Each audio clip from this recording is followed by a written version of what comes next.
નમસ્કાર, આપનું સ્વાગત છે ગુજરાતનો અવાજ ચેનલ ઉપર અને હું છું આપની સાથે પત્રકાર કાજલ સુવા. દેવભૂમિ દ્વારકા જિલ્લામાં આપ સૌ જાણો છો કે દર વર્ષે ગુજરાતમાં અન્ય જિલ્લાઓમાં જે રીતે વરસાદ પડતો હોય એ રીતે વરસાદ દ્વારકા જિલ્લામાં અન્ય જિલ્લાઓની સરખામણીમાં નથી પડતો. જેમ કે દક્ષિણ ગુજરાત છે, વલસાડ છે, સુરત છે, ત્યાં ખૂબ વરસાદ પડતો હોય છે.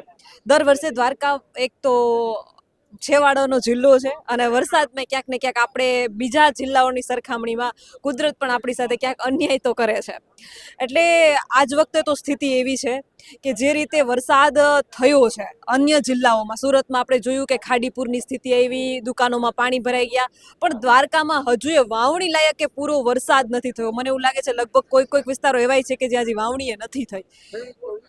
હા, તો જે આપ સૌ જાણો છો કે ભાઈ જમીનનો ધડો જ્યાં સુધી ના ભીંજાય ત્યાં સુધી વાવણી ન થાય. તો આ વખતે કોરા ભીનામાં વાવણી થઈ. વાવણીનો વરસાદ એ બરાબર જોઈએ એવો થયો નથી. ત્યારે આટલા બધા 4 એવા ડેમો આ વિસ્તારમાં આવેલા છે કે જેનું પાણી છોડવામાં આવે તો કેટલાય ગામોને આ પાણીનો લાભ મળે એમ છે, સિંચાઈ માટે ને પીવા માટે પણ. ઉનાળામાં તો સ્થિતિ એવી હોય કે પીવાના પાણીના ફાફા પડે.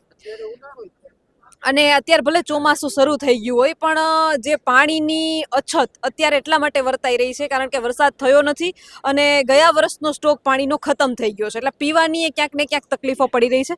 ત્યારે આ આસપાસના ગામોમાં પાણીના પ્રશ્નને લઈને આજે મોવાણ ગામે ખેડૂતોએ બિન રાજકીય રીતે સ્વયંભૂ ભેગા મળીને પાણીના પ્રશ્નોને હલ કરવા માટે એક મીટિંગનું, એક સભાનું આયોજન કર્યું હતું. ત્યારે પરેશભાઈ મારી સાથે છે. પરેશભાઈને આપણે સીધું પૂછીએ કે આ કેટલા ગામનો પેલા તો પ્રશ્ન છે અને આ પ્રશ્નના ઉકેલ માટે શું નિર્ણયો લઈ શકાય એમ છે?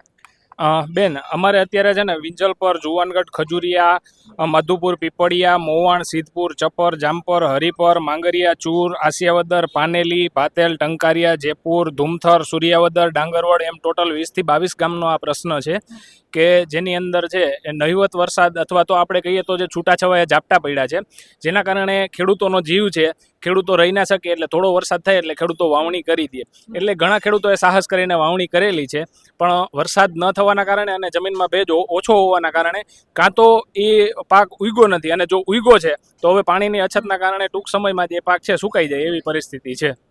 જી, મેં જોયું કે અહીંયા આવતી હતી ત્યારે કેટલાક ખેતરોમાં ફુવારા પાણીના ચાલતા હતા. કેમ કે ઓછું પાણી છે ને જીવ બરે કે મગફળી સુકાઈ જશે તો શું થશે, એટલે થોડું થોડું જે પાણી છે ખેડૂતોએ ફુવારા ચાલુ કર્યા છે. બીજું કે આજનું તમારું આ શું આયોજન હતું? આજનું બેન અમારું આયોજન એક જ હતું કે જે સૌની યોજનાનું પાણી છે એ ગટકી સાની જેવા ડેમો છે એની અંદર છોડવામાં આવે અને ખેડૂતોને પીવાના, માલધારીઓના જે પશુઓ છે એમને પણ પીવાનું પાણી મળી રહે, માણસોને પીવાનું પાણી મળી રહે અને સાથે સાથે ખેડૂતોને પિયત માટે પણ પાણી મળી રહે. એના માટે અમે સૌની યોજનાનું પાણી છે સાની ગટકી જેવા ડેમો છે એની અંદર છોડવા માટે સરકારને વિનંતી કરવા માટે અમે અહીંયા ભેગા થયા છીએ. બીજું કે અહીંના ખેડૂતોના પ્રશ્નો શું છે? પાણીનો, સિંચાઈનો પ્રશ્નો તો છે જ, એ સિવાયના બેન, પ્રશ્નો તો ખેડૂતોના ઘણા બધા છે, અઢળક પ્રશ્નો રહેવાના છે અને કાયમી માટે પ્રશ્નો ખેડૂતોના હોય જ છે. એમાં મુખ્ય અત્યારે હાલની તકે સૌથી સળગતો પ્રશ્ન અમારો પિયતના પાણીનો છે, પહેલો પ્રશ્ન, કે જેના માટે અમે અત્યારે અહીંયા ભેગા થયા છીએ. એ સિવાય અમારે છે એ બીજા બિયારણ ખાતરના જે ભાવો છે એના પ્રશ્નો હોય છે. એ સિવાય જે ખેડૂતોની જે ઇનપુટ કોસ્ટ છે કે જે અમે ખેડૂતો ખેતી કરવામાં જે ખર્ચો કરીએ છીએ એની સામે અમને જે પાકના ભાવો મળવા જોઈએ એ યોગ્ય ભાવ મળતા નથી, એ છે. એવા તો ઘણા બધા પ્રશ્નો છે કે જેના કારણે ખેડૂતો છે એ દિવસે ને દિવસે ખેતી છે, ખેડૂતોના દીકરા ખેતી છોડી રહ્યા હોય એવું અહીંયા પરિસ્થિતિનું નિર્માણ થાય છે. બીજું કે પરેશભાઈ, સાની ડેમનો કેટલા વર્ષથી સળગતો પ્રશ્ન હતો. સાની ડેમમાં જે છે એનું બાંધકામ ચાલુ હતું, તો હવે પૂરું થયું છે કે સાની ડેમની શું સ્થિતિ છે? બેન, હું મારા પોતાના અનુભવ પરથી કહું તો 2018 પછી મેં એકલા હાથે ખેતી કરવાની શરૂઆત કરી છે. ત્યારથી લઈ અને અત્યાર સુધી એક પણ ટીપું સાની ડેમના પાણીનું મેં મારા ખેતરની અંદર વાપર્યું નથી અને મને મળ્યું નથી.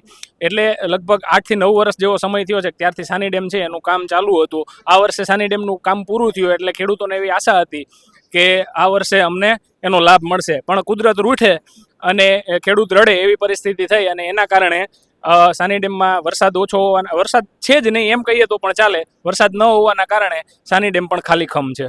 બીજું ઘી ડેમ ને અન્ય ડેમો આપણે લાગુ પડે છે આ વિસ્તારને શીણ ને એને બધેની શું સ્થિતિ છે એમાં પાણી છે અત્યારે બેન એની અંદર પણ એટલું પાણી તો નહીં જ હોય. ગટકી ડેમ છે એ પણ સંપૂર્ણ ખાલી છે, શેડાભાડથરી ડેમ સંપૂર્ણ ખાલી છે, સિંહણ ડેમ પણ સંપૂર્ણ ખાલી છે, ગી ડેમ છે એની અંદર કદાચ થોડું ઘણું પાણી હોય તો એની મને ખબર નથી, પણ લગભગ દ્વારકા જિલ્લાના તમામ ડેમો જે છે એ ખાલી જ છે.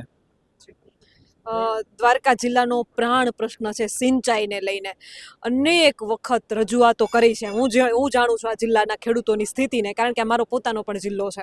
એટલે અનેક વખત ખેડૂતોએ પાણીને લઈને રજૂઆત કરી છે અને કેનાલો કાઢવામાં આવી છે તો એ કેનાલો કોરી ભઠ પડી હોય, ખબર નહીં કોનું શું ચાલતું હોય કે પાણી જ ન છોડવામાં આવે, આવી સ્થિતિ થાય છે. અને પીવાના પાણીને અત્યારે તો ફાફા છે.